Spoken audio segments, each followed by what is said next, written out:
కేసీఆర్ వ్యాఖ్యలకు strong counter ఇచ్చారు CM Revanth Reddy. ముందు సరిగ్గా నిలబడడం నేర్చుకుంటే ఆ తర్వాత బలంగా కొట్టడం గురించి మాట్లాడొచ్చని సెటైర్ వేశారు. కేసీఆర్ కాలం చెల్లిన 1000 రూపాయల నోటని, ఆ నోటుకు విలువే ఉండదన్నారు ముఖ్యమంత్రి.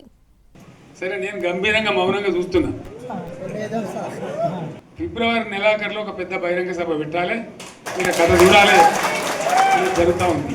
14 నెలల నుంచి అంట ఆయన ఫామ్ హౌస్లో వండుకొని గంభీరంగా చూస్తున్నా. అంటే ఎవరిని చూస్తున్నావా గంభీరంగా? అచ్చోసిన ఆంబోతులాక నీ కొడుకుని అల్లుని ఊరు మీద వదిలినావు. మైసమ్మ అనేది జాంగీర్పీర్ల దర్గాకు వదిలిన మేకపోతులాక ఊరు మీద పడి మేస్తా ఉన్నారు నీ కొడుకు నీ అల్లుడు. నువ్వు ఈరోజు సంవత్సరం పూర్తి కాకముందే మా మీద పడి ఏడుస్తురట. ఆయన కోసం ఎదురు చూస్తురట. ప్రజలందరూ బాధ పడుతురట.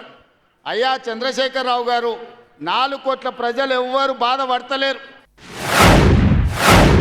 నేను కొడితే వట్టి కొట్టు నాకు అలవాట్లేదు కదా. ఒక సంవత్సరం జరిగిపోయింది. సంగమేశ్వర ఆన్నే పన్నది, బసవేశ్వర ఆన్నే పన్నది, పాలమూరు ఉత్పత్తుల పథకం ఆన్నే పన్నది, కాళేశ్వరం అట్లా ఎండబెడుతున్నారు. ఇవన్నీ అన్యాయాలనే కాబట్టి శక్తి ఏందో మరొకసారి చూపించి వీళ్ళ మెడలు వంచి ఇప్పుడు సాధించాలి. ఆయన కొడతానంట, బలంగా కొడతాడంట. సరిగ్గా నిలబడేది నేర్చుకోని ఆయన కట్టె లేకుండా. నీ పరిస్థితి ఎట్లుందో తెలంగాణ సమాజానికి తెలియదా? నువ్వు తూగుతున్నావా, సోగుతున్నావా, నువ్వు నిలబడగలిగే పరిస్థితులు ఉన్నవా? ఆయన బలంగా కొడతాడంట, ఆయన లేచి వస్తాడంట. ఇంత మాయలు ఏడాది లోపలనే కాంగ్రెస్ పార్టీ దొరికితే కొడతామని అన్నంత గొప్పగా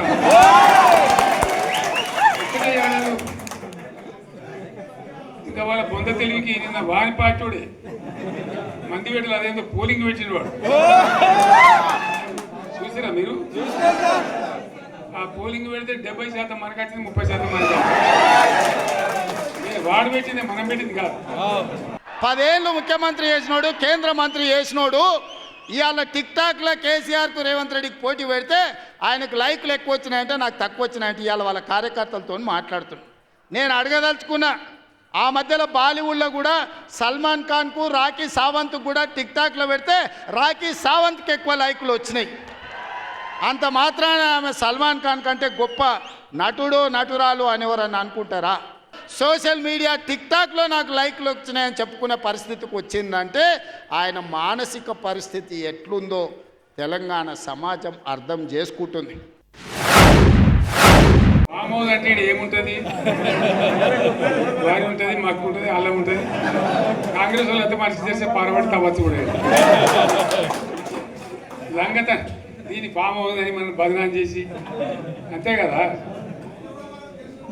నేను ఏమంటున్నా అంటే అన్ని మబ్బులు వీడిపోయినట్టు ప్రజలకు అన్నీ తెలిసిపోతున్నాయి. ఫామ్ హౌస్లో ఉండి వచ్చిన వాళ్ళకి జోలి చెప్పుడు కాదు, అసెంబ్లీకి రా, లెక్కలు చెప్తా.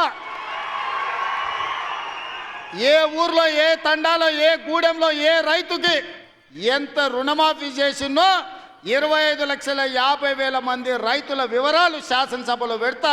21,000 కోట్ల రూపాయలు ఎవరి ఖాతాలో వేసినో నేను లెక్క చెప్తా. నీకు చిత్తశుద్ధి, నీకు నిజాయితీ ఉంటే రా, వచ్చే అసెంబ్లీలో నువ్వు మాట్లాడు, అడుగు.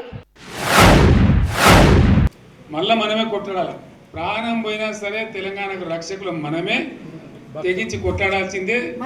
తెలంగాణ హక్కులను కొట్లాడాల్సిందే. మనమే కొట్లాడి తీరాల్సిందే. అలా రెండవ మాట లేదు.